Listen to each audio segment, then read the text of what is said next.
नमस्ते दोस्तों, स्वागत है हमारे नए एपिसोड में। मैं हूं पंकज सुजीत बरुआ और आप देख रहे हैं on air with Pankaj only at Penulas film company on YouTube channel. आज के जो हमारे गेस्ट है वो एक ऐसे शख्सियत है जो सिंधी कम्युनिटी में एक जाना पहचाना नाम है और उनको कोई इंट्रोडक्शन की नीड नहीं है। उन्हें हम प्यार से शहजादा साईं ओमीराम साहब बुलाते हैं। So please welcome Omi Sai ji का। Welcome to the show Sai. हमारा बहुत सौभाग्य है कि आप हमारे शो में आए हैं। बिल्कुल, साईं की करम है, साईं की मौज है। बस हम तो उसके बंदे हैं, जहाँ पर भेज देते हैं हम चले जाते हैं ड्यूटी देने के लिए। आज भी भेजा है आपके शो पे, उन्होंने ड्यूटी दे के आए हैं। पता नहीं क्या मौज करवाते हैं, उनको पता। बढ़ते हैं आगे। आपने पहले कभी पॉडकास्ट किया है? नहीं, काफ़ी प्यारे बोलते हैं पर शेड्यूल इतना व्यस्त होता है क्योंकि मुलाजनगर में 2 या 4 या 5 दिन होते हैं। काफ़ी प्यारे जो कम्युनिटी से जुड़े हुए हैं, जो इस दास से जुड़े थे, बहुत बोलते हैं। पर मौज आज हुई है साईं की।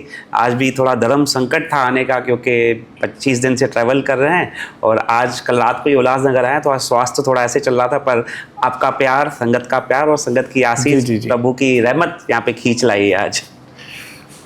आपका इनिशियल स्टार्टअप कैसे हुआ दरबार में आने का? हाँ, वसण शाह दरबार हमारे साईं लखनऊ के एक साईं हैं।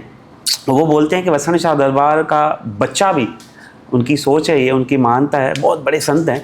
बोलते हैं कि वसण शाह दरबार का एक बच्चा भी आता है ना हमारे पास, तो हम उसको बोलते हैं कि ये वसण शाह है, ये वसण शाह का वंशज है, वसण शाह का खून है। तो बस वही वसण शाह की बड़ी कृपा है, आला सरकार है। सिंध में तो बड़ी मौज बाबा की, यहाँ पे भी बड़ी मौज है। आप पूछ रहे हैं इनिशियल स्टार्ट कैसे हुआ? बस जन्म हुआ और बाबा ने ड्यूटी पे लगा दिया। फिर तो रंग है, पढ़ाई लिखाई, ये वो दुनिया का जो दस्तूर है। मैं आपको बताऊं कि मैं फर्स्ट रैंकर था पढ़ाई में, बहुत फर्स्ट रैंकर था। तो फिर ड्यूटी चलती आती थी। मालिक वो रंग दिखा रहे थे, वो दुनिया दिखा रहे थे। अचानक से 12th में आई वॉज टॉपर 11th तक। 12th में पता नहीं क्या हुआ, मालिक को क्या रंग करने से मुझे फेल कर दिया और इदास बहुत रोया। ये कब की बात है? ये तकरीबन 2000 के पीरियड की बात आप पकड़ सकते हो। फिर इदास फेल हो गया। रिज़ल्ट देख के मैं शॉक हो गया, ये टॉपर फेल कैसे हो गया। बहुत रोया दास, पर बाबा साईं आत्माराम जी ने बहुत कृपा बनाए रखी है, आज तक बनाए रखी है। तो उनके चरणों में बैठ के बोल रहा था, साईं ये क्या हो गया? तो मैंने बोला बेटा कोई ना कोई प्रभु की लीला होगी, बस चलते चलो। फिर रंग आया, कॉमर्स में आया, पर पढ़ाई में ज़हन नहीं लगता था। बाबा जी आत्माराम साहब जी ने ड्यूटी दे दी वसण शाह दरबार की, क्योंकि बाबा जी बहुत बाहर रहते थे। तो इस दास को जो भी दरबार के नेम होते थे, नेम से जोड़ के गए, आना जाना, जो भी दरबार की ड्यूटी होती थी, तो बाबा ने वो ड्यूटी दे रखी थी। फिर अचानक से 2005 में, मुझे याद है, अचानक से इस दास के TY BCom के एग्ज़ाम्स थे। कॉलेज तो नहीं जाते थे हम, बस ऐसे ही पास हो जाते थे प्रभु की रहमत से। बाबा साईं 2005 में आए, एग्जैक्ट 2005 था। एग्ज़ाम्स आ गए अचानक से और सिंध की यात्रा का पहली बार प्रोग्राम बना था 2005 में। तो मुझे अच्छे से याद है, तो बाबा जी को बोला बाबा मुझे भी सिंध दरबार का दर्शन करना है, और दास नहीं गया। बहुत हुब है कि मैं वो हमारे आला स्थान देखें, हमारे पूर्वजों की दरबार है, उनका दर्शन करें, उनका आनंद लें। दया कीजिए बाबा, ये पेपर हम नहीं देंगे। तो पापा ने बोला बेटा पेपर्स दो आप, और हम थोड़ा प्रोग्राम विलंब करते हैं, थोड़ा लेट करते हैं। तो ठीक है, जैसे आपकी मौज, आपके हुक्म के तो आगे दास कभी गया भी नहीं है और जाना भी नहीं चाहिए। तो मुझे अच्छे से याद है, मैंने बाबा जी को बोला बाबा, और एक पेपरों में, पढ़ाइयों में ध्यान भी नहीं लगता है हमारा, दया कीजिए कि उन पेपरों में पास होकर क्या करेंगे, हमारे ऊपर दया कीजिए। उन पेपरों में होकर पास क्या करेंगे, ऐसी कर्म कीजिए हमारे ऊपर जैसे आपके एग्ज़ाम्स में पास हो जाए। बस बोलना और हाजिर जवाब, ऐसे 1 सेकंड में जवाब दे दिया कि बच्चा गुला, आप हमारे एग्जाम्स में पास हो तभी तो हमारे घर में आए हो, तभी तो हमारे कुल में आए हो, तभी तो हमारे कुटुंब में आए हो। वो शब्द आज तक जहन में बैठा हुआ है, दिल में बैठा हुआ है। तो बस उनका ही करम है, उनकी मौज है, ड्यूटी करा रहे हैं वो। तो ये 2005 की बात है? हाँ, ये 2005 की बात है। और दरबार की ड्यूटी में तकरीबन 2001 से 2002 के पीरियड से ये ड्यूटी चल रही है बाबा की। ओके, जैसे आपका नाम उमेश है, तो ओमी साईं कैसे पड़ा? हाँ, ये ऐसे बोल सकते हैं आप, निक नेम हमें प्यार से साईं गुरमुख दास जी ने ये नाम बख्शा है। बड़ों ने नाम उमेश रखा और प्यार से सब ओमी बोलते हैं। फिर ओमी राम, फिर साईं ओमी राम, वो भी बहुत प्यारे शहजादे साईं ओमी राम। और अलग अलग भाव है सबका, अलग अलग प्यार है। जो नाम से बुला लेते हैं हम भी उनको हाँ कर देते हैं। तो अभी जैसे सिंधी कम्युनिटी में आपको तो कोई इंट्रोडक्शन की नीड नहीं है, कर्म है उनका। तो सिंधुत्व को बढ़ाने के लिए मतलब क्या क्या आपका उसमें योगदान है? बेशक हम सिंधियों के सब कुछ झूलेलाल साईं सबको पता है, पूरे विश्व को पता है कि लाल साईं अवतार धर के आए थे। हम सिंधियों की पैज रखी थी 1075 साल पहले हमारी लज रखने आए थे। बस वही संगत को बताते हैं कि वो आए थे तभी तो हम हैं आज। तो वही जो उनकी रहनुमाई थी, उन्होंने क्या बताया था, कौन से कर्म से जोड़ा था, हमें कौन सा कर्म करना है, जो वो बता कर गए थे। जो पुराणों में लिखा हुआ है हम वही संगत को बताते हैं, अपना तो कुछ नहीं जोड़ते, जो पुराणों में लिखा हुआ है। जैसे कि आजकल की जनरेशन को झूलेलाल साईं जी के बारे में कुछ पता नहीं है, तो आप उनके बारे में कुछ बताएंगे प्लीज? हाँ बेशक, मैं उनको बताऊं कि शायद वो अवतार धर के नहीं आते थे ना 1075 साल पहले। आज हम यहाँ पे कुर्सी पर बैठ के, आप कुर्सी पर बैठ के फ़क्र से नहीं कहलाते थे कि हम सिंधी हैं। और मैं ख़ास करके हमारे यंगस्टर्स को बताना चाहूँगा, जैसे आपने बात छेड़ी है, यंगस्टर्स के लिए बहुत प्यारा मैसेज है। हम 3 स्तंभों पे रुके हुए हैं, हमारी जो कम्युनिटी है और ख़ास करके जो भी इंसान है, 3 बातों पर हम स्तंभ हैं। एक, पुरुषार्थ मतलब एफर्ट्स, हम एफर्ट्स तो हर कोई बातों में डाल देते हैं। दूसरी बात प्रार्थना, पर पुरुषार्थ हम कर लेते हैं, पर प्रार्थना प्रेयर भी हम कर लेते हैं। तीसरी आखिरी बात है जो यंगस्टर्स को बहुत अच्छे से होल्ड करना है, वो है प्रतीक्षा। वाह। धैर्य, सब्र, वो आजकल की जनरेशन में मुझे थोड़ा कम नज़र आता है। हमारे बड़े बुजुर्ग बहुत प्रतीक्षा रखते थे, बहुत धैर्य रखते थे, बहुत सब्र रखते थे। हर कोई बात एकदम इंस्टेंट उनकी नहीं होती थी, हर कोई बात पे सब्र रखते थे कि हाँ हम ऐसे करेंगे तो उसका परिणाम क्या होगा। तो ये मुझे यंगस्टर्स में थोड़ी लैकिंग नज़र आती है। इंस्टेंट बोल देते हैं, ऐसे नहीं ऐसे, ऐसे नहीं ऐसे। आजकल तो माहौल ऐसे हो गया है, थोड़ी बातों पे रिश्ते ख़त्म हो जाते हैं आजकल, माहौल ऐसे हो गया है। जल्दी रिएक्ट कर लेते हैं और मतलब रिलेशन को ज़्यादा महत्व नहीं देते हैं। थोड़ी धैर्य की ज़रूरत है, थोड़ी सब्र की ज़रूरत है, थोड़ी सहनशीलता हम बोल दें कि वो कमी है। चालिया जैसे एक फेस्टिवल माना जाता है बड़ा, इसके बारे में भी आप थोड़ा डिटेल में बताएं। हाँ, चालिया तो भी, चालिया क्या है, चालिया क्यों रखते हैं, बहुत सारे सवाल हैं हमारे बीच में, हम क्यों रखते हैं चालिया।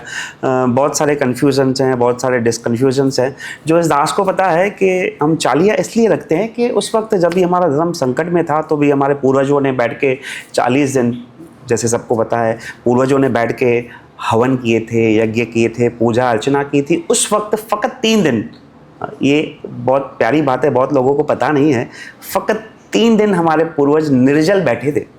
हमारे पूर्वजों ने अर्जी की थी, वरुण देव को उपासना की थी दरिया के किनारे पे बैठ के। फ़कत 3 दिन की अर्जी के बाद विष्णु भगवान के एक ऐसे अवतार हैं हमारे झूलेलाल साईं जी, जो फ़कत हमारे 3 दिन की अर्जी पर आ गए थे। आकाशवाणी हुई थी कि आप फिक्र नहीं करो, हम चेट के महीने में चेटी चंड के दिन पे अवतार धर के आ रहेंगे और मिल्क बादशाह से आपको आकर बचाएंगे। हमें आसरा मिल गया, आथत मिल गई कि कोई ना कोई आएगा हमारी लज रखने के लिए।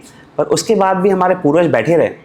आजकल साइंस में जैसे हम बोलते हैं कि हम चालिया क्यों रखते हैं, 40 डेज़ के बाद जब माता गर्भवती होती है तो 40 डेज़ के बाद सोनोग्राफी होती है, जिसको पता है।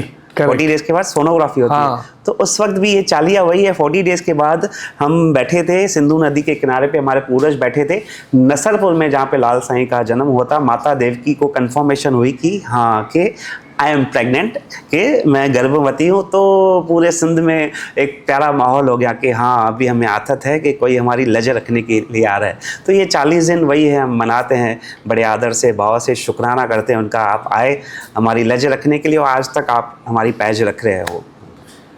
आप कौन से भगवान को मानते हैं? हम तो सनातनी हैं, हम तो सबको मानते हैं। मेरे सब कुछ महादेव हैं, मैं उनका उपासक हूँ, मेरे इष्ट भी वही हैं और हम सनातनी हैं, सब जुड़े हुए हैं। देखो जी, एक अंदर में महादेव बोलते हैं। इसने प्यारे ने सवाल किया कि नहीं आप महादेव को बहुत मानते हैं। बिल्कुल उनका मुरीद हूँ मैं। एक बार माता रानी ने उनसे पूछा आपको सब जग मानते हैं, आप किसको मानते हैं? तो वो मुस्कुरा कर बोलते हैं कि मुझे तो जग मानता है, मेरे प्रभु तो श्री राम हैं, तो हम उनको भी मानते हैं। और हरि और हर का कॉम्बिनेशन है हमारी दरबार, आप पकड़ लोगे ना, हरि और हर। और हरि को पाना है, श्री कृष्ण को पाना है, विष्णु भगवान को पाना है, तो हमें हर को ध्याना पड़ेगा। और हर को पाना है तो हमें हरि को ध्याना पड़ेगा। तो मैं हरि को भी मानता हूँ, हर को भी मानता हूँ, मेरे इष्ट महादेव हैं और मैं सबको मानता हूँ। ऐसे कुछ नहीं, हम सनातनी तो ऐसे हैं, मैं बता दूँ आपको, हम पहाड़ों को भी मानते हैं, पहाड़ों को भी देखते हैं, हाथ जोड़ते हैं, महादेव आ गए। हम नदी को भी हाथ जोड़ते हैं, मुझे झूलेलाल अच्छी हो। तो हम सनातनी ऐसे मिट्टी भी सर पे लगा देते हैं कि मिट्टी में भी मेरे प्रभु बसते हैं। जैसे आप महादेव को मानते हैं तो ऑब्वियसली मंडे का आपका कोई रूटीन होता होगा। हाँ हाँ, बेशक बेशक। हाँ, उसके बारे में बताइए प्लीज़। हर मंडे को दास का नेम होता है कि जो भी अभिषेक पूजा अर्चना जैसे होती है, नेम, क्योंकि मैं बताऊं कुछ पाना है ना, कि ये मेरी बनाई हुई बातें नहीं है, ये पुराणों में बातें लिखी हुई। इंसान को कुछ पाना है, किस औज पर जाना है, तो 12 साल एक सांदे नेम पकड़ लिया ना, कोई भी नेम पकड़ लो, जो भी जिसको आप ध्याते हो, 12 साल एक नेम पकड़ लो, उस पर फिर कायम रहो। आंधी तूफान तो बहुत आते रहते हैं, पर उस पर कायम रहो। आपको कुछ पाना है तो कायम रहोगे तो आपको मंजिल ज़रूर मिलेगी। मेरे साथ भी बहुत दुविधाएं आती हैं नेम में। तो मुझे एक प्यारा इंसिडेंट याद आ गया, अपनी बात छिड़ी है नेम पे। मेरे महादेव कहते हैं पहले नेम से प्रेम करो। बहुत सारे लोग नेम कर लेते हैं पर नेम से प्रेम नहीं करते, पहले नेम से प्रेम करना चाहिए। तो मुझे याद आ रहा है, दास अफ्रीका गया हुआ था। हाँ, किस प्यारे का बंगलों का विमोचन था, तो रेडी हो गया था, बहुत बोल रहा था, सही आप आओगे तो मैं घर पे जाऊंगा, नहीं तो नहीं जाऊंगा, भाव था। तो उसके भाव में हम नासिक का जो प्रोग्राम होता है करके फिर हम उसके घर पर पहुंचे। तो सैटरडे को हम उसके घर पे पहुंचे, जो भी उनका शेड्यूल था, उनका गृह प्रवेश ये वो हो गया, और संडे को हम आपस में बैठे बात की। मंडे आ गया तो उसका घर एकदम समंदर के किनारे पे। तो मैंने बोला सी फेसिंग एकदम प्रॉपर सी फेसिंग भी हम रहे हुए थे। तो मैंने बोला आज मंडे है, मुझे अपना नेम करना है, मुझे शिवालय ले चलिए। तो बोला सही यहाँ पर तो दूर दूर तक कोई शिवालय ही नहीं है, वहाँ अफ्रीका में कहाँ से होगा? तो यहाँ पे तो दूर दूर तक कोई शिवालय ही नहीं है। तो फिर दास को प्रेरणा याद आ गई। मैं तभी कहता हूँ हमारे पुराण पढ़िए, हमारी पुस्तक जो हैं हाला पुस्तकें वो पढ़िए। उसमें दास को याद आ गया रामेश्वर का भाव, जब प्रभु श्री राम जी ने महादेव की अर्चना की थी, रामेश्वर ज्योतिर्लिंग पर बैठ के वहाँ पे पार्थिव शिवलिंग बनाया था। तो प्रेरणा मुझे याद आ गई कि वो प्रभु श्री राम जी की मुझे बात याद आ गई। तब ये दास बैठ गया वहाँ पे, पार्थिव शिवलिंग बना दिया, पूजा अर्चना पे बैठ गया। बस वो ड्यूटी लग गई और उनको अर्जी की बस आप आके बैठिए, यहाँ पे विराजमान कीजिए और मेरी पूजा अर्चना स्वीकार कीजिए। तो बस वही ड्यूटी कर रहे थे। जो भी वहाँ पे सामग्री थी, दूध इत्यादि, जल, फूल, ये वो, फूल पे भी बड़ा इंसिडेंट है। पैर ने बोला साईं यहाँ पे फूल नहीं मिलते हैं। तो मैंने बोला आपने मेरे लिए जो फूल मंगाए थे कि साईं वो तो हमने टर्की से इंपोर्ट करके मंगाए थे। तो मैंने बोला कहाँ पर है चीज़, साईं कल आपने दिए थे, फ्रिज में पड़े, वहाँ लेके आओ। यहाँ पे वो भी ड्यूटी हम कर लेते हैं। तो जैसे पूरी ड्यूटी हो गई, पूजा अर्चना अभिषेक हो गया, हम तकरीबन सी शोर से 300 मीटर की दूरी पर बैठे थे। काफ़ी डिस्टेंस है। हाँ, 300 मीटर की दूरी पर हम बैठे थे। तो जैसे पूजा अर्चना हुई, हमने कर दिया, श्रृंगार हो गया, वहाँ पे ओम का श्रृंगार कर दिया। बस वो दूर से लहर आई और शिवलिंग पे जो ओमकार लगा हुआ था, स्पर्श करके उन्हें अपने साथ लेकर सब प्यारे हैरान हो गए और हम भी अचंभित हो गए। हम तो अपनी पूजा अर्चना में लीन थे। तो वो एक अलग इंसिडेंट था। ऐसी बातें सब बहुत सोशल मीडिया पे वो क्लिप वायरल हुई थी, बहुत वायरल हुई थी। लोग ने बोला ये बातें तो भक्ति से ही होती है, ये बातें तो भाव से होती है। क्योंकि कोई बोल दे सी शोर को आइए यहाँ पे और उस जगह तक ही आइए, ऐसे पॉसिबल नहीं है। पॉसिबल तो वो उनकी मौज थी। ऐसे बहुत सारे इंसिडेंट्स हैं जो लाइफ में आते रहते हैं और देख के लगता है कि हाँ हमारी भक्ति सही चल रही है। जी, थोड़ा एक इसको डिटेल में समझते हैं। जैसे आपने कहा नाम जपना, तो अगर किसी को पता ही नहीं है कि नाम कैसे जपते हैं या नाम कैसे ग्रहण करते हैं, वो कैसे, उन्हें पता कैसे चले कि कौन सा नाम जपना चाहिए? तो उसके लिए तो गुरु धारण करना है। क्यों कहते हैं गुरुर् ब्रह्मा गुरुर्विष्णु गुरुर्देवो महेश्वर गुरु साक्षात परब्रह्म तस्मै श्री गुरवे नमः। क्योंकि बिना गाइडेंस के, पंकज में आज की बोली में बोलूँ, बिना गाइडेंस के तो हम यहाँ पे भी नहीं पहुँच पाएंगे। किस प्यारे ने बोल दिया कि आपने जैसे मुझे बता दिया साईं मेरा यहाँ पर ये जगह पे ये जगह पे स्टूडियो है, अब आ जाइए। तो मैंने मैप्स का आधार लिया, तब मैं यहाँ पर पहुँच पाया, नहीं तो मैं नहीं पहुँच पाता। सोचिए बिना आधार के हम यहाँ पर ही नहीं पहुँच पाते हैं, तो बताइए हम बिना आधार के वहाँ पर पहुँचने की बात कैसे कर सकते हैं? तो लाइफ में किसके न किसके गाइडेंस में रहना बहुत ज़रूरी है। क्योंकि हमारे प्रभु श्री राम जी ने भी गुरु धारण किए थे, जिनको पता हो। और हमारे झूलेलाल साईं जी, उन्होंने भी गुरु धारण किया था, गुरु गोरखनाथ जी। प्रभु श्री राम जी के गुरु का नाम श्री वशिष्ठ गुरु, उन्होंने भी गुरु धारण किया था। तो लाइफ में ये एक प्यारा सौदा है, इंसान फिर सुकून में आ जाता है, बस मेरा गुरु बैठा है, सब गत संभाल लेगा।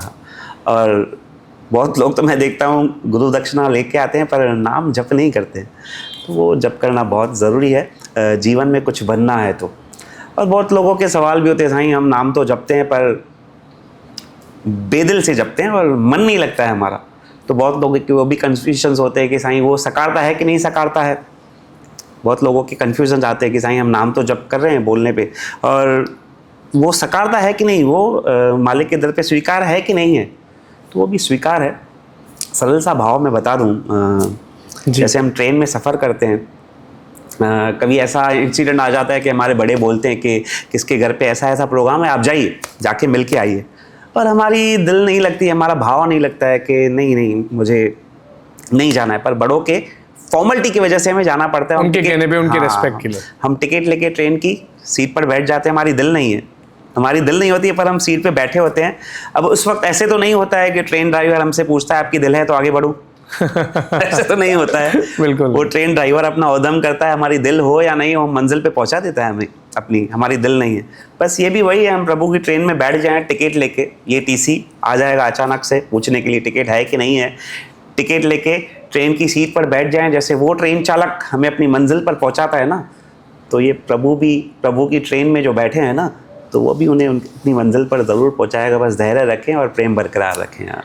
आजकल की जनरेशन का कुछ सवाल है जो मैं आपसे पूछना चाहूँगा कि उनको ना हर बात का एक प्रूफ चाहिए, साइंटिफिक प्रूफ चाहिए कि ये करना क्यों चाहिए, ये ऐसा होना क्यों चाहिए।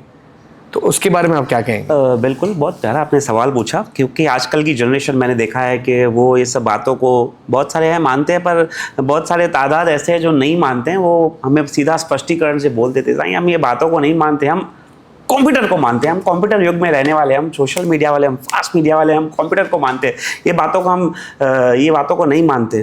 तो मेरा उनसे वही सवाल है, मुझे बता दीजिए, आप ही बता दीजिए, कंप्यूटर किसने बनाया है? इंसानों ने। अब इंसान को किसने बनाया है? भगवान। आप ही बता दीजिए। तो भी आप खुद सोचिए, टेक्निकल ज़्यादा कौन है, कंप्यूटर बनाने वाला कि इंसान बनाने वाला? तो बस मेरा उनसे वही है कि जो कंप्यूटर बना सकता है वो इतना टेक्निकल है, तो इंसान को जिसने बनाया वो कितना टेक्निकल होगा, उनकी कितनी मौज होगी। ये 100 मीटर की वाईफाई की जोन आती है, यहाँ पे वाईफाई जोड़ा, 100 मीटर्स तक उनकी एक रेंज होती है।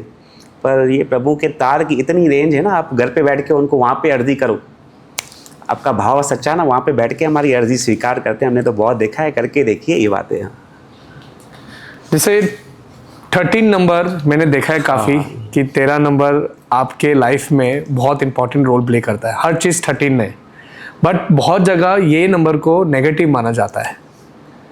तो ऐसे कैसे नेगेटिव नंबर आपके लिए बहुत इंपॉर्टेंट है? जैसे आपने पूछा कि मैं महादेव को बहुत मानता हूँ, मेरे सब कुछ वही हैं।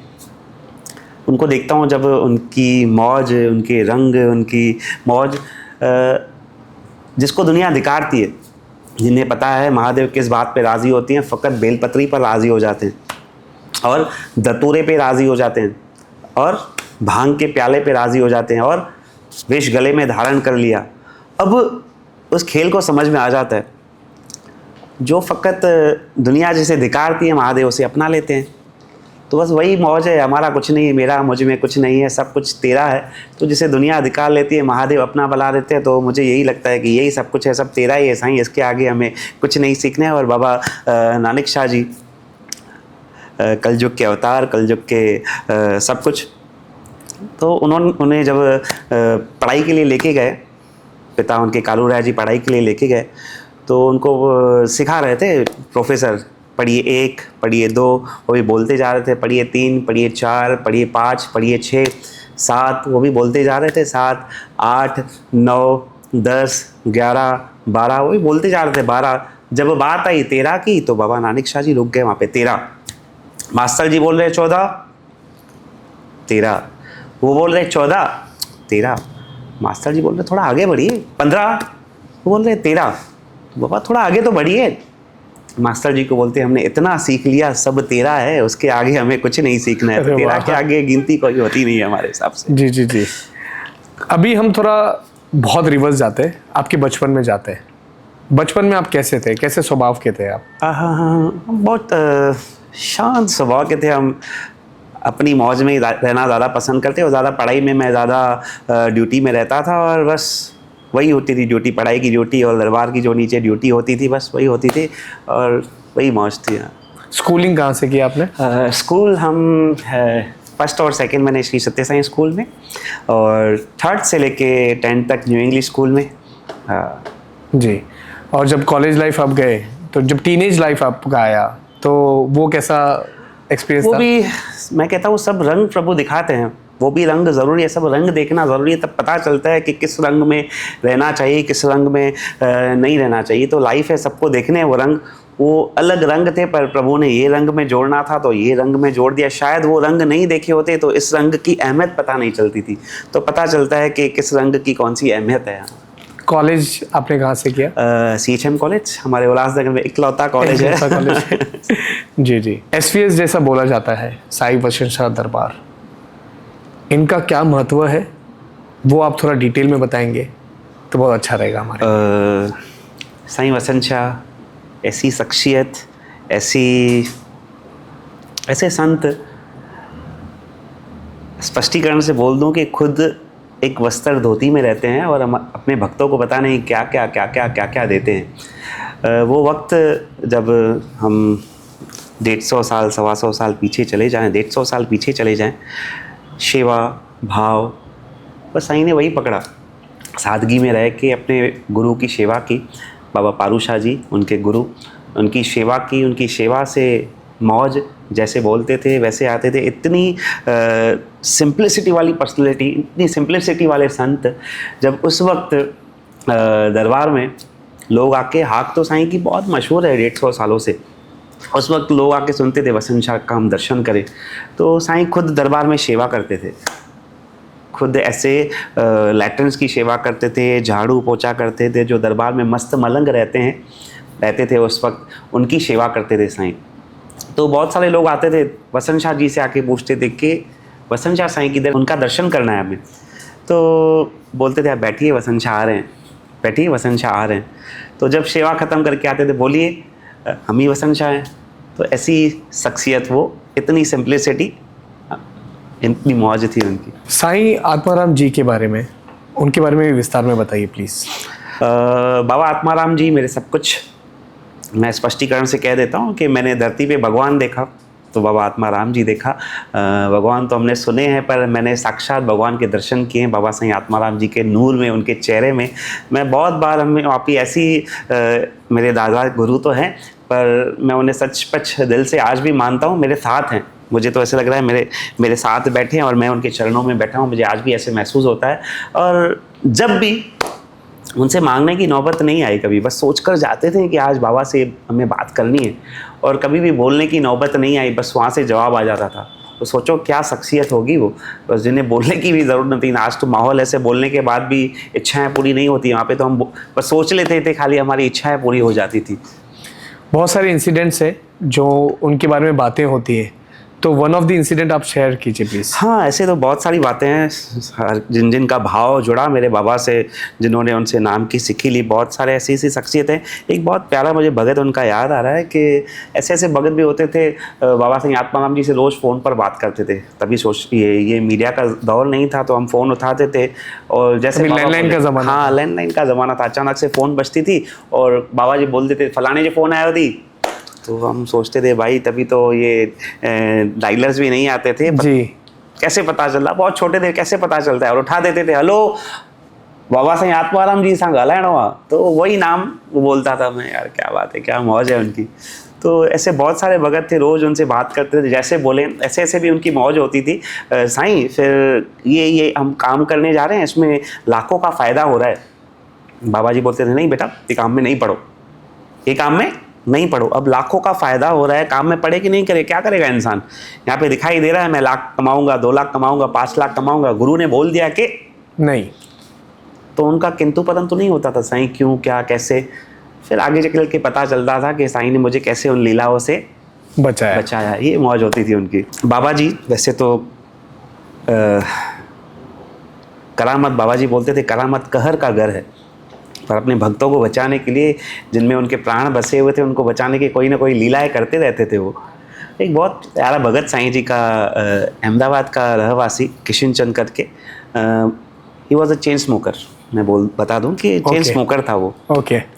जैसे वसंत शाह दरबार में पैर रख दे, उनके सब स्मोकिंग हैबिट खत्म। बस जितने दिन दरबार में रहे, और गोलियों पे गोलियां लेता था, 20-25 गोलियां लेता था। डॉक्टर ने उनको स्ट्रिक्ट बोला था कि आपको गोलियां लेनी है, पर उसका भाव इतना था, दरबार आके गोलियां रख देता। साइड में बैठा है ना मेरा गुरु, मेरा सदगुरु बैठा है, सब संभाल लेगा। और हमने अपनी आंखों से बातें देखी थी, अपने आंखों से देखी थी। तो उसकी तबीयत अचानक से, कुर्ला में झूलेलाल मंदिर में मेला होता था, तो जैसे मेले की पूर्ण आरती हो गई, पलव अर्चना हो गई, तो बाबा जी किसके घर पे खाना खाने के लिए आए। खाना खा रहे हैं, भगत गा रहे हैं, मौज लगी पड़ी है, वो भी नाच रहा है। अचानक से नाचते नाचते ही बॉस गिर गया। तो सब ने बोला कि हमारा प्रभु को प्यारे हो गए। ऐसे ऐसे इंसिडेंट बन गया था वहाँ पे। तो उस वक्त जो भगत थे वहाँ पे बता रहे थे, साईं जी ने हमें बोला कि बेटा आप बाहर जाइए। बस वो डॉक्टर के पास लेके जाने की नौबत, सबने हाथ लगा के देखा के, तो जैसे भगत बाहर गए, साईं जी अकेले अंदर रूम में बता रहे थे भगत कि एक भगत खड़ा था, साईं ने ऐसे प्राण खींच के उसके अंदर ऐसे डाल दी। अलग रंग, अलग मौज। बस उसी वक्त जैसे प्राण डाले, वो उठ के खड़ा हो गया और उससे वायदा लिया कि आज के बाद तू नाचेगा नहीं, और 10 साल में हम 10 साल में आपको उम्र बख्श दी। और पूरे 10 साल और 2-3 महीने मुझे याद है।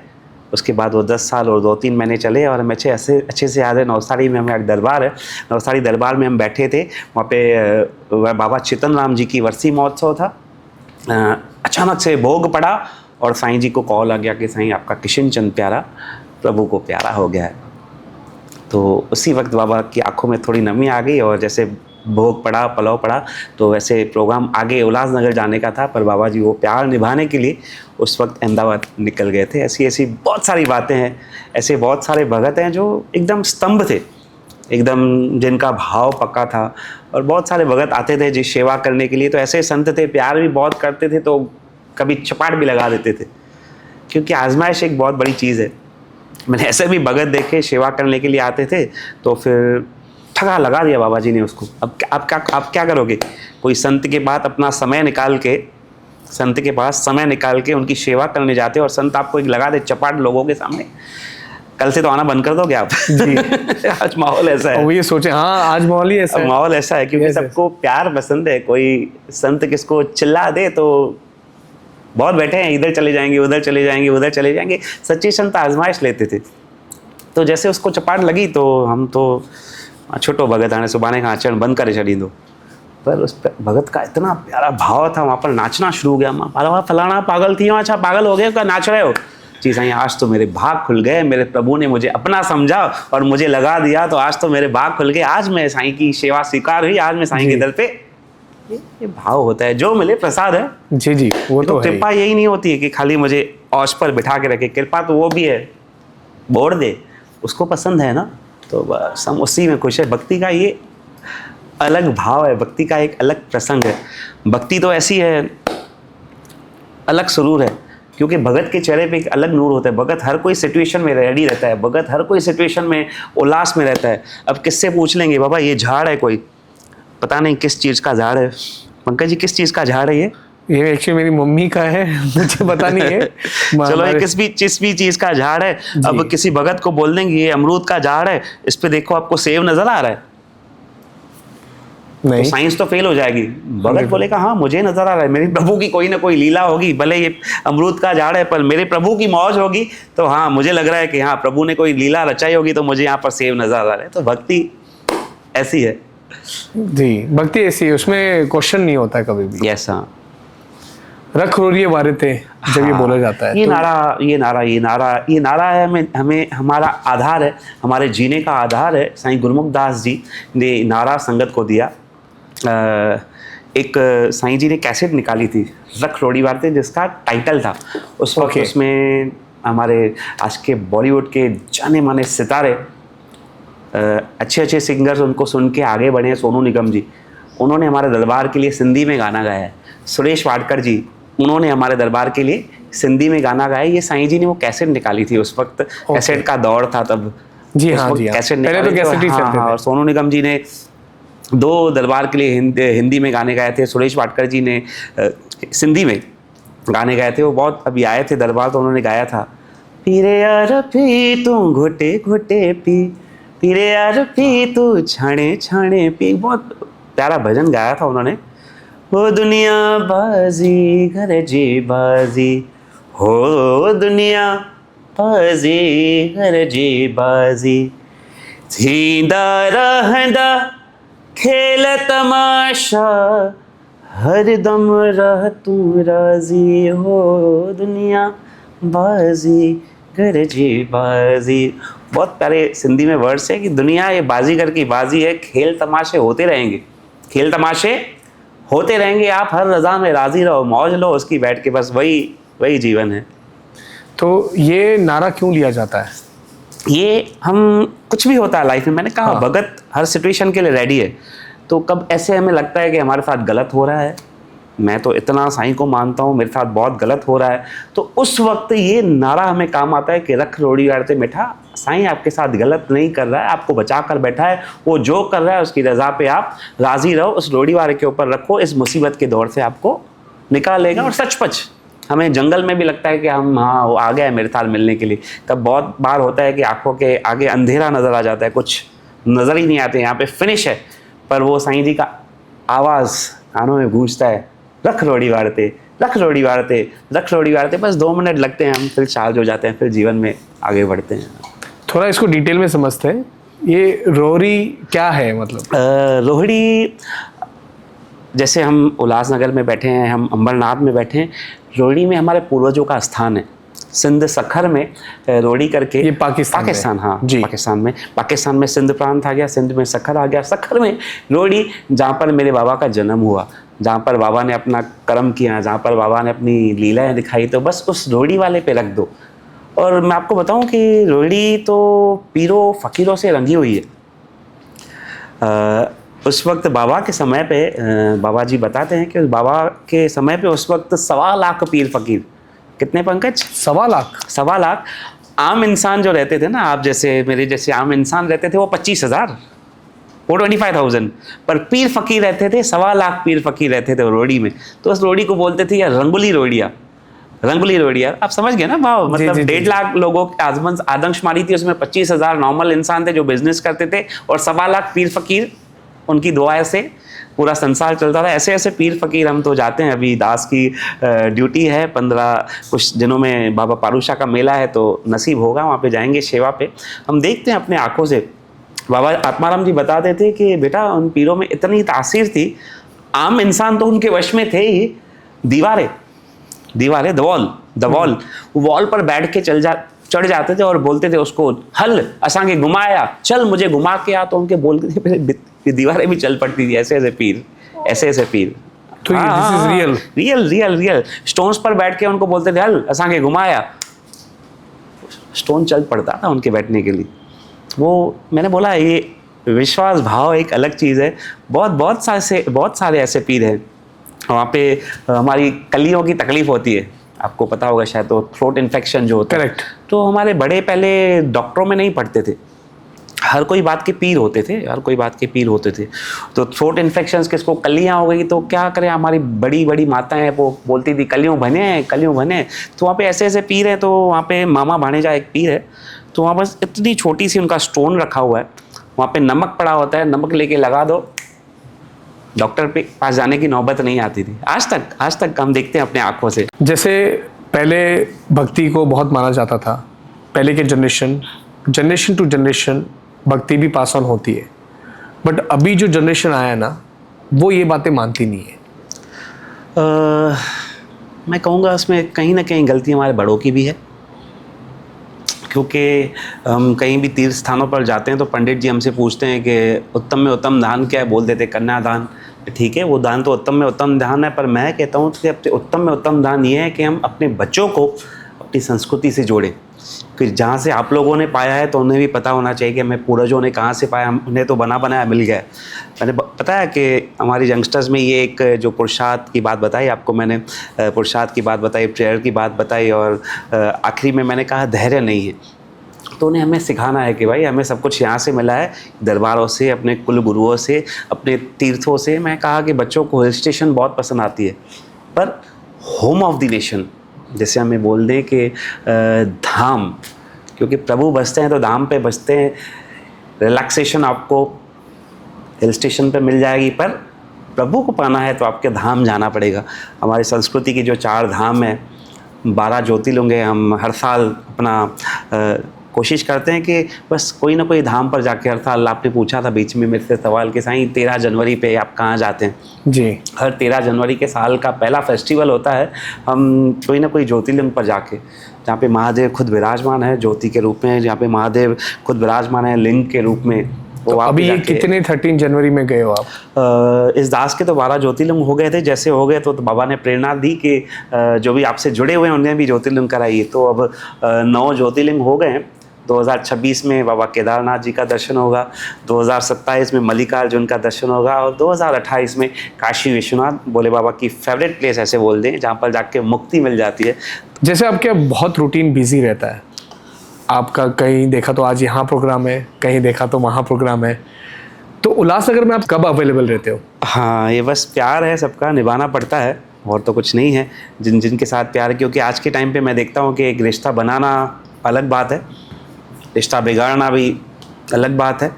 रिश्ता बनाना और बिगाड़ना यही संसार है, पर इस बनाने और बिगाड़ने के चक्कर में एक बहुत बड़ा रिश्ता आता है, रिश्ता निभाना। तो ये रिश्ता निभाने जाते हैं, कहीं किसकी शादी हो गई, कहीं किसका कुछ हो गया, तो वो ड्यूटी निभाने जाते हैं। पर ये निभाने के चक्कर में बस एक दिन है जो बाबा ने तार जोड़ के रखी है, अमावस्या की रात। ये वसंत शाह दरबार में दिवाली की रात होती है। अमावस्या रात को हर कोई बोलता है कि ब्लैक नाइट है, ये काली रात है, पर मैं हक से कहता हूँ कि वसंत शाह दरबार आकर देखो, आपको दिवाली की रात से कम नज़र नहीं आएगी। वहाँ पे अलग नूर होता है। तो लोग कहते हैं कि साईं उस दिन तो चंद्रमा नहीं होते हैं, फिर कैसे दिवाली की रात हुई? दिवाली की रात ब्लैक नाइट है। उस दिन दिए जलते हैं, जगमगाहट होती है, और चंद्रमा कहाँ पर होते हैं? मैं कहता हूँ कि चंद्रमा वसंत शाह दरबार में होते हैं, वसंत शाह के रूप में आके जगमगाते हैं और संगत के ऊपर आशीष करते हैं। ये रात हम दरबार में ही होते हैं। वो रात हमें आज्ञा नहीं है, बाबा ने आज्ञा नहीं दी है कहीं जाने की। मुझे याद है हम कहीं ड्यूटी पे जाते थे तो आज्ञा लेते थे बाबा से, बाबा बच्चों को यहाँ पे भेजिए, बच्चों को यहाँ पे भेजिए। हम जाते थे तो फिर कहीं प्यार ज़्यादा बढ़ जाता था, तो पेंच बोलते थे साईं अभी 2 दिन के बाद उमास है, तो आप उमास यहाँ पे ही कीजिए। तो मैंने बोला यार इस बात की आज्ञा मुझे नहीं है, बाबा आत्माराम जी आज्ञा देंगे तो हम उनके बंदे हैं। तो फिर बाबा आत्माराम जी को फ़ोन करते थे, साईं उमास रात साईं की आज्ञा जो तो हिते करे उन्हें, तो हमें फ़ोन देते थे, चुप करे तो मोटिया, उमास रात दरबार कर, ड्यूटी यहाँ पे करनी। मुझे याद है 2005 में जब सिंध गए थे तो वहाँ पे अमावस्या की ड्यूटी हो गई, तो मैं उस वक्त 40 दिन वहाँ पर रहा था 2005 में। दिवाली भी एक मैंने वहाँ पर की थी। तो दिवाली की उमास तो बाबा ने छुट्टी दे दी। फिर उसके बाद पेंचों ने और बाबा को बना के बाबा को राज़ी कर लिया, बाबा साईं आत्माराम जी को राज़ी कर लिया कि साईं 3 दिन के बाद उमास की रात है, साईं को आज्ञा दीजिए, इतना दूर से आए कि ये उमास का आनंद हमें वहाँ पे ही दिलाएं। बाबा ने बोला ठीक है ना, अपना घर है और घर में उमास करो आप। सब खुश हो गए हैं, बैनर्स लग गए हैं, ये उमास रात यहाँ पे ये प्रोग्राम। अचानक से उमास के 4 दिन पहले ये दास खाना खा रहा था शाम को 7:30-8 बजे दोपहर का, क्योंकि वहाँ पे शेड्यूल ऐसे ही होता है। तो अचानक से बाबा साईं आत्माराम जी का फ़ोन आता है, छो बेटा यहाँ आयो ना है, अभी तक आए नहीं हो आप? हुक्म बाबा, आपने ही तो हुक्म दिया उमास, अभी का भी निकलो वहाँ से। इतना बड़े दास खाना खा रहा है, अभी का भी निकलो। उस वक्त 2 ही फ्लाइट्स चल रही थी, मंडे और थर्सडे को 2 ही फ्लाइट थी। अब अभी निकलो, सैटरडे था वो, और उमास थी वेडनेसडे को। तभी मैंने हमारे दरबार के एक एवजी थे, उनको फ़ोन किया, फ़्लाइट कौन सी मिलेगी साईं, अभी चेक करना पड़ेगा। उसी वक्त मैंने दरबार में माथा टेका, बाबा के हुक्म से पैकिंग की, और नेक्स्ट डे पे हम कराची आ गए। और क्योंकि हुक्म था उनका, क्या लीला थी, फिर वो उमास मैंने यहाँ पे आके की थी। तो उस दिन से दास कहीं पर भी रहता है, उमास रात वसंत शाह दरबार में आके ड्यूटी पे रहते हैं। जैसे बहुत सारे आपके टूर होते हैं, जिसमें से नासिक का टूर बहुत ही बड़ा माना जाता है, तो किसी को भी अगर आपका प्रोग्राम कराना हो तो अप्रोच कैसे करें? बिल्कुल, मैंने कहा हम भाव वाले हैं, हम प्यार वाले हैं। और जैसे आपने बताया कि अप्रोच कैसे करें, जिसको ढूंढना है तो कैसे न कैसे ढूंढ लेते हैं। तो ढूंढने के चक्कर में कुछ ऐसे भगत भी मिल जाते हैं, ढूंढने के चक्कर में भाव वाले भगत भी मिल जाते हैं, कुछ इकड़म टिकड़म भी मिल जाते हैं कहीं नई जगह पे। फिर एक सवाल कर लेते हैं, साईं फिर आपको मंगाना है, आपका हिसाब किताब क्या होगा? जी भाई कौन सा हिसाब किताब? कि साईं फिर हिसाब किताब तो कुछ लगता होगा ना, ऐसे कैसे आओगे आप, बिना हिसाब किताब के कैसे आओगे? मैं उनको मुस्कुरा कर कहता हूँ, यार मेरे इतने ख़राब दिन नहीं है जो मैं आपसे हिसाब किताब मांगूंगा। हम भाव वाले हैं, हम प्यार वाले हैं, हम अदब वाले हैं, बस हमें मोहब्बत चाहिए। बाकी मेरे इतने ख़राब दिन तो नहीं है। मुझे देने वाला महादेव बैठा है, मुझे देने वाला झूलन बैठा है, वत्सन गोट श्री कृष्ण पारूषा बैठे हैं जो मुझे दे रहे हैं, तो मैं उनसे मांगता हूँ। बाकी लोगों से मांगने की नौबत आज तक तो नहीं आई है। और वत्सन शाह दरबार में मैं आपको बताऊँ, जो मेरे शुद्ध में है, जो मुझे अपने पूर्वजों ने बताया है कि वत्सन शाह दरबार में मांगना एकदम वर्जित है। ये दरबार ऐसी है जहाँ पर मांगने की नौबत नहीं आती है, किसी मांगने की नौबत है। यहाँ पे देने वाला शहंशाह बैठा है, खुद ही भेज देता है, बस ये नौबत नहीं आती है मांगने की। तो जैसे अभी जनरेशन की बात भी चल रही थी, नए जनरेशन का ये एक क्वेश्चन है कि why should I go to दरबार, व्हाट आई विल गेट? बहुत ही प्यारा आपने प्रश्न किया, why should I go to दरबार। एक सरल सा भाव पकड़ लें हम।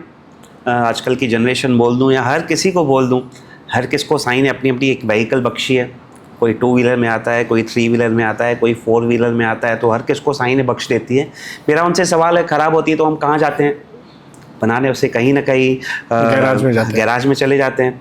और गैराज वाला क्या करता है, उसमें चेक करता है, हवा कम है टायर में तो हवा डाल देता है, ऐसे ही करता है। अब डालता क्या है उसमें? एयर।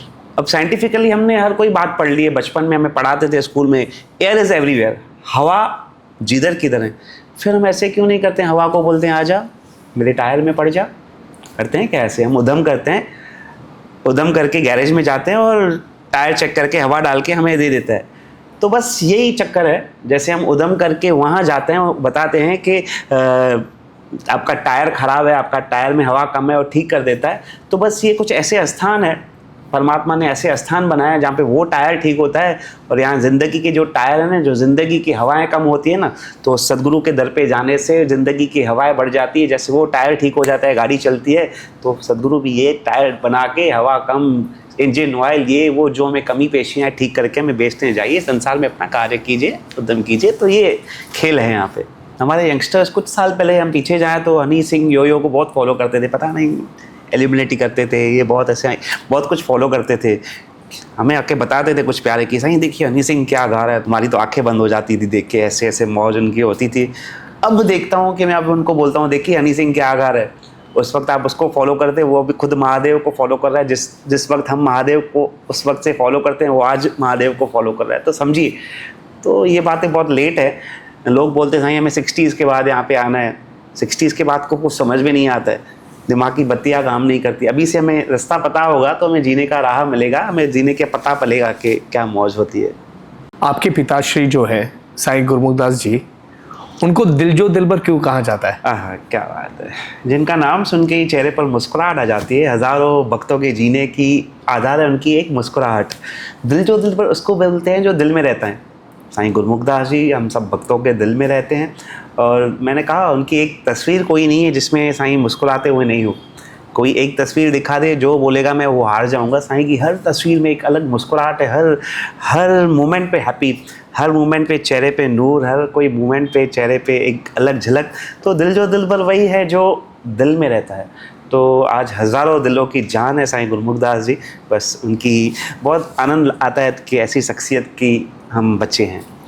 27 मार्च एक खास दिन माना जाता है, उसके बारे में भी बताइए डिटेल। बिल्कुल, हमारी दरबार की ये एक बोल दूँ कि दिवाली है हमारे दरबार की।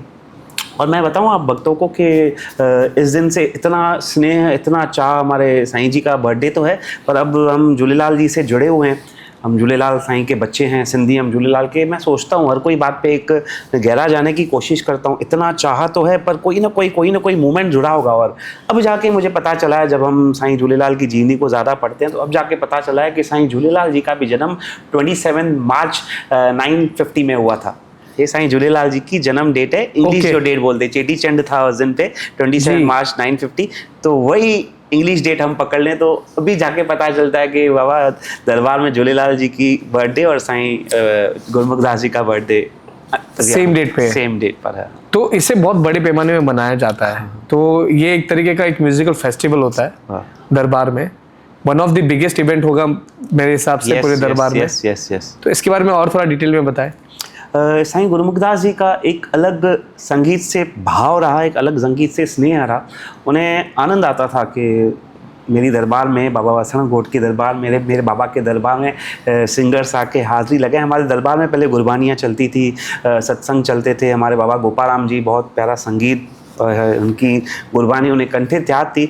एक संगीत का माहौल जो बोल दे, संगीत की प्रेरणा, एक संगीत की स्पार्क लगाने वाले साईं गुरमुखदास जी, जिन्हें संगीत को आके दरबार में आनंद आता था। उन्हें मैंने बताया आपको कि खुश होते थे बहुत कि मेरे बाबा के दरबार में अच्छे अच्छे सिंगर्स आते हैं। तो वही उन्हें खुश करने के लिए आज बड़े बड़े सिंगर्स आ जाते हैं दरबार में 27 मार्च को हाजिरी लगाने के लिए। मुझे तो याद है एक बार हमारे दरबार के बहुत प्यारे दास, एक कस्टम ऑफिसर, पहलाजा ऊजा कस्टम ऑफिसर, वो उस वक्त सुरेश वाडकर जी कहीं बाहर से ट्रैवल कर रहे थे। तो अचानक से एयरपोर्ट पर आ गए।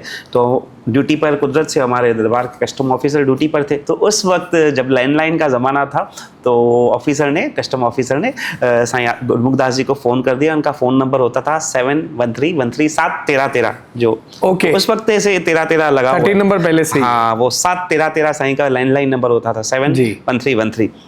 तो साईं दरबार अचा हो तो एक नंढी भेंट है तो खणी चाहो, एक छोटी भेंट लेके आओ, आप स्वीकार करना।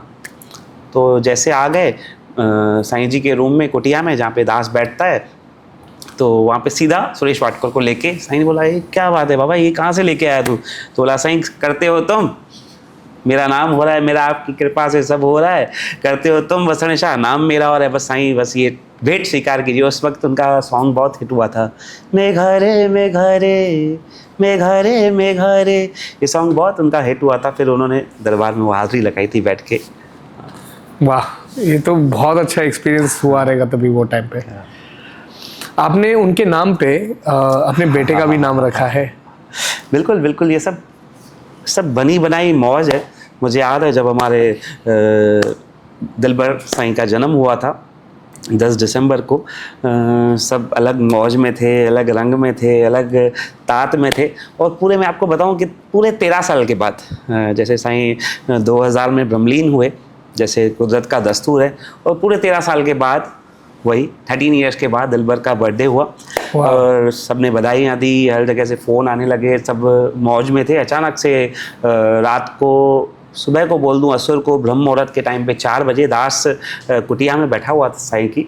तो हमारे महाराज स्वामी हैं कुर्ला के, उनकी फ़ोन आई मुझे, साईं वाधायूं होता हो, साईं मोटी आयो वापस मां, महाराज स्वामी तव्हांखे भी वाधायूं, आपको भी बधाई हो।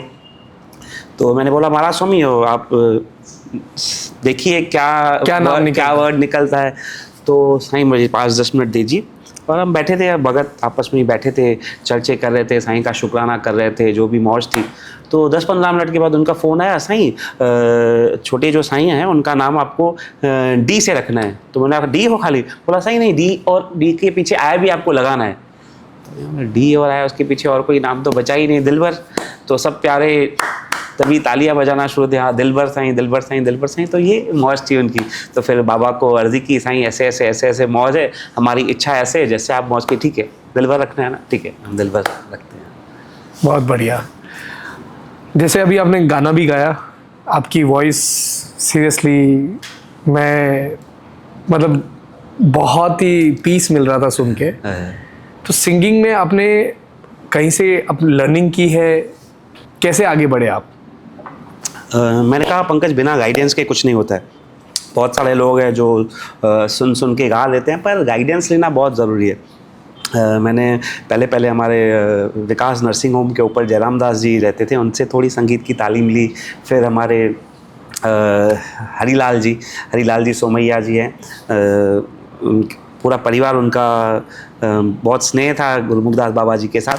तो हरीलाल जी से संगीत सीखा, संगीत क्या होता है, बस एक कणी है, थोड़ी एक बूंद मिल गई बस। बाकी तो साईं गुरमुखदास जी को अर्जी करता हूँ, आप गाइए, हमें गाना नहीं आता है।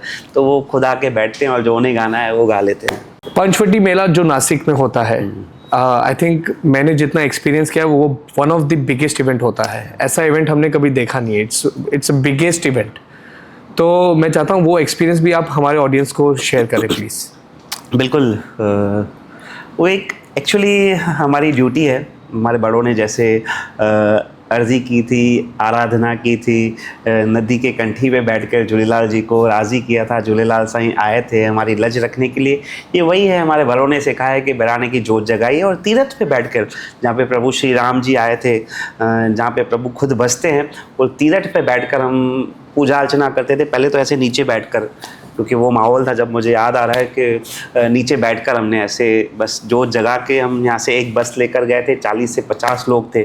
फिर जैसे जैसे संगत की आसें पूरी होती गई, उनकी आस्था जुड़ते गई, लोग संगत बढ़ती गई। 40 में थे 400 हुए, 400 में थे 4000 हुए। आज तकरीबन 15, 17, 20 हज़ार लोग आ जाते हैं वहाँ पे मेले में आनंद लेने के लिए, बाबा का दर्शन लेने के लिए। क्योंकि बहराने के बिना हम अधूरे हैं। हम सिंधियों के घर में कोई भी कार्य होता है ना, तो लाल साईं की जोत पक्का जगाते हैं, लाल साईं की अर्जी, लाल साईं को अर्जी करते हैं। और मैं देखता हूँ कि आजकल माहौल ऐसे हो गया, बहुत सारे हमारे सिंधी प्यारे लाल साईं की जोत जगाते हैं अपने कार्य में। जगाइए, पर मर्यादा कायम रखिए। बहुत लोग तो हमारे जोत जागरण वाले भी बहुत लोग तो ऐसे हैं कि बोलना नहीं चाहिए, झूलेलाल की जोत जगती है और सामने चप्पल पहन के रुकते हैं। नहीं कीजिए। आदर भाव के प्यासी है लाल साईं। हाँ, उनको मर्यादा चाहिए, उनको भाव चाहिए, तो थोड़ी मर्यादाएं भी रखिए। मोदी मर्यादा रखना बहुत ज़रूरी है। कि मैं लाल साईं को क्या है, मैं देखता हूँ हमारे भगवान चावल की चपटी पे राज़ी हो जाते हैं। हमारे भगवान फ़कत हम 2 ग्राम के चावल चढ़ाते हैं, राज़ी हो जाते हैं।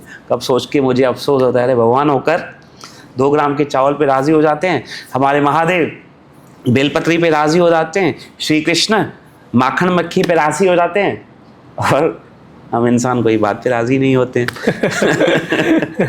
ये खेल है। भगवान होके छोटी छोटी बातों पे राज़ी हो जाते हैं, और हम राज़ी रहें, उनकी रज़ा पे राज़ी रहें। जितने टूर्स होते हैं आपके, तो आपके करीब कौन से टूर्स हैं? मतलब लाइक जैसे पंचवटी एक मेला है, तो आपके कोई करीब है जो आपको बहुत, मतलब वहाँ पे एक्सपीरियंस करना, यहाँ भक्तों से मिलना बहुत अच्छा लगता है? ऐसे तो हर कोई कण कण में बाबा की ड्यूटी है, पर एक जो दिल से भाव जुड़ा हुआ है ना। हम जब सिंध यात्रा पर जाते हैं बाबा की ड्यूटी देने के लिए, बाबा पारूशा का मेला होता है, तो एक अलौकिक आनंद होता है कि वहाँ पे जाके एकदम हल्के हो जाते हैं। हल्के तो यहाँ पे भी ऐसे कोई बात नहीं है, करता वही है, पर एक अलग सुकून होता है, एक अलग नूर होता है, अलग रंग है। क्योंकि जिस धरती पर हमारे पूर्वजों ने जन्म लिया, जिस धरती पर हमारे पूर्वज खेले, जिस धरती पर हमारे पूर्वजों ने लीलाएं दिखाई, जिस धरती पर लीन हो गए वो धरती में, तो एक धरती पर जाके अलग आनंद रहता है। वहाँ की मिट्टी में भी एक अलग तासीर है। मैं आपको बताऊँ कि 2005 में जब दास का जाना हुआ था, तो किसी कारण तबीयत थोड़ी नाचक हो गई जागने की वजह से। तो प्यारे पानी के गिलास में पानी लेके आए, मटकों के जल का, और छोटी सी गोली दे दी। पानी देख रहा हूँ तो मैं, ये कैसे फिल्टर्ड पानी है, एकदम देखो पड़ा है। तो वो पानी ऐसे आया कि पूरी मिट्टी वाला पानी। तो मैंने बोला, भाई ये क्या कर रहे हो आप लोग? बोला, साईं हम ये पानी पियेंगे ना बिस्लरी का, तो हम बीमार हो जाते हैं। वो पानी पीते हैं तो हम ठीक हो जाते हैं। मैं ऐसे, तो वो भाव वही था। वो मिट्टी वाला पानी मैं पी गया, गोली रख दी मैंने साइड में, और मिट्टी वाला पानी पी लिया। 1-2 घंटे सो गए, देखा तो मेरी तबीयत ठीक हो गई। तो आज जब भी वहाँ पर जाता हूँ तो और कुछ नहीं लाता हूँ, वहाँ की मिट्टी ज़रूर लेके आता हूँ, जिन मिट्टी में हमारे पूर्वज खेल के बड़े हुए। तो वहाँ की मिट्टी में भी एक अलग तासीर है, तो आनंद होता है वो। तो एवरी ईयर जाते हैं आप वहाँ पे? हमारी दिल तो बहुत होती है एवरी ईयर जाएँ, पर जब बाबा की मौज होती है तो मंगा लेते हैं। 2005 से जैसे ड्यूटी कर रहे हैं, तो कभी साल में 2 बार मंगा लेते हैं। कभी कोविड की पीरियड में 2-3 साल मंगाया ही नहीं। तो वहाँ पर जाना उनके हाथ में, जब मंगा लें। अब हुक्म हुआ है बाबा का, मंगा रहे हैं। वहाँ पे वीज़ा लग गई है बाबा की दुआ से, तो वहाँ पे जाके बाबा का मेले का आनंद लेंगे। जी, अभी है ना कुछ मोमेंट्स हम लोग डिस्कस करेंगे। जैसे कि मैं आपको कुछ एक सवाल पूछूंगा, तो आपको जो बेस्ट मोमेंट होगा तो वो आपको बताना है आपकी पूरी लाइफ के बारे में। जैसे कि सबसे खुशी की मोमेंट क्या थी आपके लाइफ में? वैसे तो बहुत सारी खुशी की मोमेंट्स होगी, बट होती ना एक जो रह जाती, जो कभी नहीं जाएगी वो। हाँ। मैं तो हमेशा खुश रहता हूँ। वो तो है सही, आप हमेशा स्माइलिंग फेस है आपका, और आपको देख के हम भी खुश हो जाते हैं बहुत। बट कुछ तो होगा कि एक तो होगा, ये मोमेंट है, ये मोमेंट आपसे, मतलब वो होता है ना, ये मोमेंट कोई छीन नहीं सकता आपसे, वो मोमेंट। एक बहुत मोमेंट मुझे प्यारा याद आ रहा है। बहुत छोटे थे, दरबार में खेलते थे, तो अचानक से खेलते खेलते छत के ऊपर ना वो हैंडकरचीफ से खेलते थे, कोई गेम आती थी, हम छत से खेलते थे, हैंडकरचीफ ऊपर छत पे चढ़ गया। तो हम देखा ही नहीं, छत के ऊपर चढ़ गए, एकदम छोटा सा पतला था, और बाजू में हमारे दरबार के मटके, बहुत छोटी दरबार होती थी, और चढ़ तो गया ऊपर, देखा तो यहाँ पे पूरे एंगल्स वो थे, और चढ़ गया, जैसे ऊपर से ठका आके मैं नीचे पड़ गया। तो सब लोग आ गए, साईं गुरमुखदास जी भी आ गए वहाँ पे देखने के लिए, और वो पीरियड मुझे आज तक याद है। साईं जी ने मुझे गोदी में ले लिया, ज़ोर से हक किया। तो वो इंसिडेंट ऐसे था, तो मैं ऊपर देख रहा था कि यहाँ पे पता नहीं फ़ैन भी लगा हुआ है, ऊपर फ़ैन भी लगा हुआ है, चारों तरफ एंगल भी लगे हुए थे, मैं नीचे आया कैसे? तो वो एक मेरी लाइफ का एक अलग इंसिडेंट था, और एक माले से मैं नीचे आके पड़ा हूँ, मुझे कोई भी खरोश नहीं आई, थोड़ी मिट्टी लग गई, और मैं ऊपर देख रहा था कि क्या खेल है, कहाँ से आ पाए। तो बस वो वसण गोट की मौज थी, तो इंसिडेंट आज तक वो ज़हन में बैठा हुआ है वो। और इमोशनल मोमेंट की बात करें तो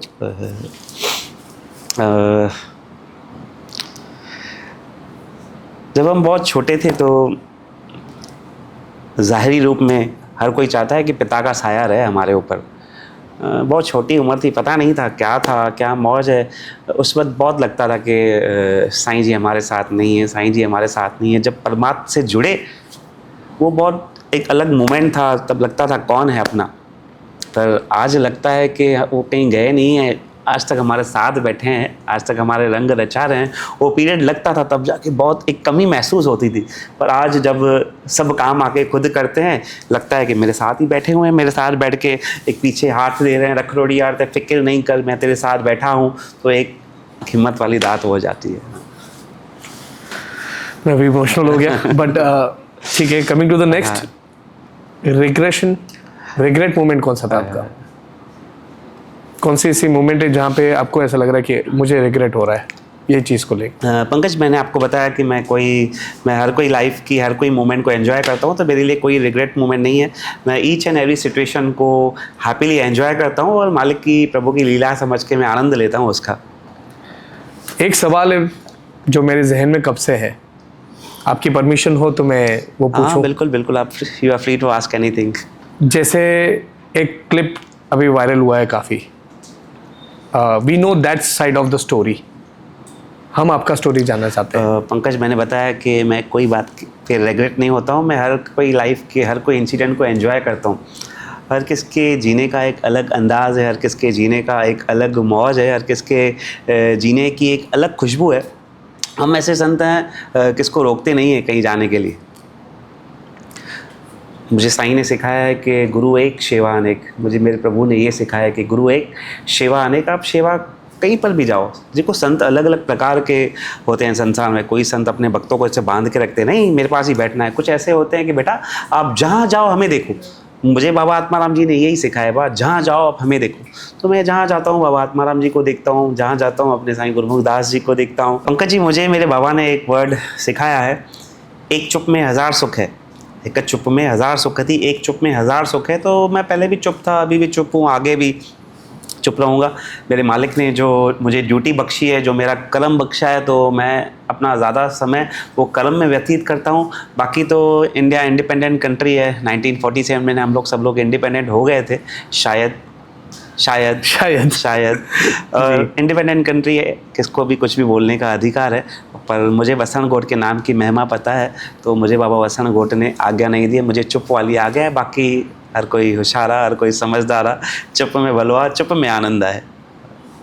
जय वसण गोट, जय पारुषा, लख रेडी वाले थे। आखिर में यही पूछना चाहूँगा और रिक्वेस्ट भी करूँगा आपसे कि आप अपने भक्तों को और जो नई पीढ़ी है, नई जनरेशन है, जिसे जेनजी कहते हैं, उनको क्या मैसेज दोगे आप?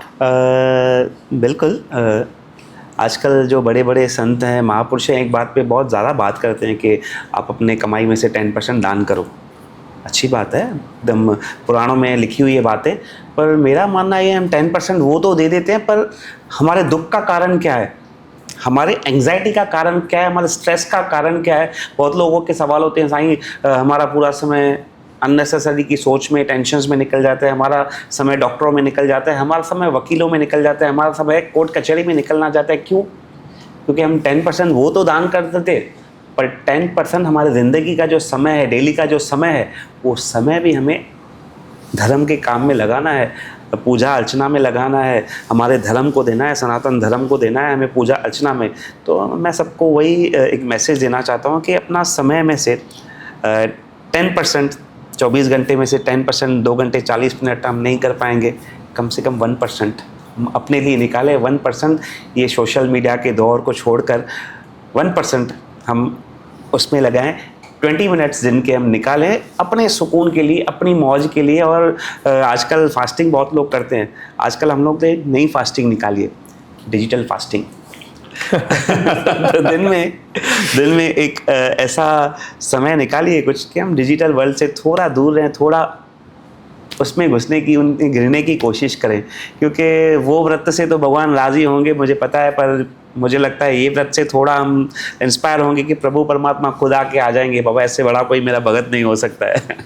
तो सोशल वर्ल्ड में रहिए, पर थोड़ा समय हमें अपने धर्म को भी देना है, नहीं तो धर्म खुद समय ले लेता है। मतलब डिजिटल वर्ल्ड से डिस्कनेक्ट करें और जिन्होंने वर्ल्ड बनाया है उनसे कनेक्ट करें। यस, बेशक ऐसे ही। और जैसे कि हमारा प्रथा है, एक्चुअली हर पॉडकास्ट में हम ये करते हैं कि आप मेरे बारे में कुछ बताइए जो आपको लगे। बिल्कुल, जो भी बहुत प्यारे। मैंने कहा कि मुझे तो बहुत लोग कहीं ना कहीं हम बाहर जाते तो मिलते हैं, आप सब पॉडकास्ट करना है, ये करना है, तो जिंद छुड़ा लेते हैं उनसे हम, क्योंकि समय नहीं मिलता है। और ये इतने प्यारे दास हैं, इतने प्यारे यार हैं, इतने प्यारे, मैं बोल दूं कि बहुत बहुत प्यारी शख्सियत है। आज से नहीं जुड़े हैं पंकज से, मुझे याद है कि हमारे नए नए एल्बम्स जब निकलते थे उनमें परफॉर्मेंस देना, और मेरी शादी पे जो कोरियोग्राफी और ये वो बच्चों ने मिलके बहुत कुछ किया था, बहुत अच्छी ड्यूटी दी थी। तो एक बहुत प्यारी शख्सियत है, बहुत हम्बल नेचर वाले इंसान है, और पसंद आता है ऐसे लोगों के साथ बैठ के। उन्हें पता है कि ये संत की अहमियत क्या है, ये इंसान की अहमियत क्या है। और देखो आजकल कोई किस बात का भूखा नहीं है, यहाँ पे आऊँगा तो मुझे कुछ मिलेगा, वो बात का भूखा नहीं है। हर कोई अदब का, प्यार का और रेस्पेक्ट का भूखा है। तो दिल खोल के यहाँ से रेस्पेक्ट मिलती है तो हम भी चले आते हैं, और आनंद आता है ऐसे लोगों के साथ मिलके। तो तहे दिल से इनका धन्यवाद भी है, हमें संगत तक पहुंचाया है। और बाबा से यही विनती करूंगा कि ये शो भी बड़ी औज पर पहुंचे, और पंकज के ऊपर भी साईं इतनी रहमत करें, इतनी आशीष करें कि संतों से भी जुड़े रहें, और इनकी जो इच्छाएं हैं, मुरादें हैं, साईं पूरी करें। जय बसन गोड, जय पारुषा, टकरोड़िया दे, हर हर महादेव। एक और रिक्वेस्ट, कुछ अगर आप गा ले, कुछ भी आप जो आपको पसंद है, तो हमारी मतलब ऑडियंस को भी बहुत अच्छा लगेगा, स्पेशली मुझे तो अच्छा लगेगा। बिल्कुल, हिंदी हो सिंधी हो, जो आपको दिल करे। एक मेरा भजन सिंधी में है, बहुत संगत ने उसे प्यार दिया, तो मुझे नहीं पता था कि इतने उसके व्यूज़ हो जाएंगे। बस ऐसे ही मेरा भाव था, मैंने भाव में भजन गा लिया। और ज़िंदगी की जीने की हकीकत है, उसमें एक एक वर्ड है जो, तो मैं वही सुना देता हूँ। बाकी ज़्यादा जो सुनना है तो दिलबर साईं ओमीराम यूट्यूब पे चैनल है, उस पर आप सुन सकते हैं, जो मैं डिस्क्रिप्शन में टैग कर दूंगा, तो प्लीज़ वहाँ पे भी जाइएगा। हो तौबा कर मालिक दर, हर वेले हर वार तू माफ़ी गुरंदो रो बंदा है, माफ़ी गुरंदो रो बंदा, जियां पेश पई दरबार तू। तौबा कर मालिक दर, हर वेले हर वार तू। हम जिंदगी की हकीकत है, जिस बातों पे हम सब लोग रुके हुए हैं, आप, मैं, ये वो सब।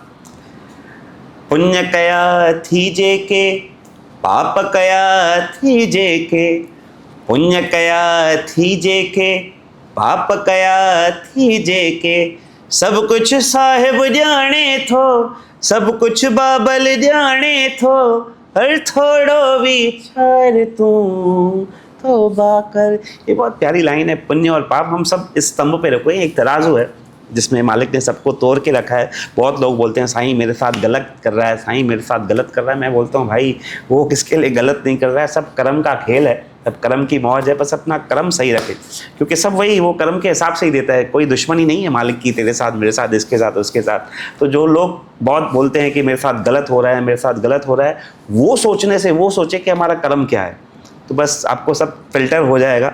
बस कर्म प्रधान है, कर्म की तराजू में कुदरत सबको तोड़ती है, ये फिर भी हमारे कर्म उनसे जुड़े हमें बख्श देते हैं। बस शुक्राना करते रहिए मालिक का, उठते बैठते शुक्राना कर दीजिए उनका, बस जो श्वास बख्श रहे हैं हमको फ्री का।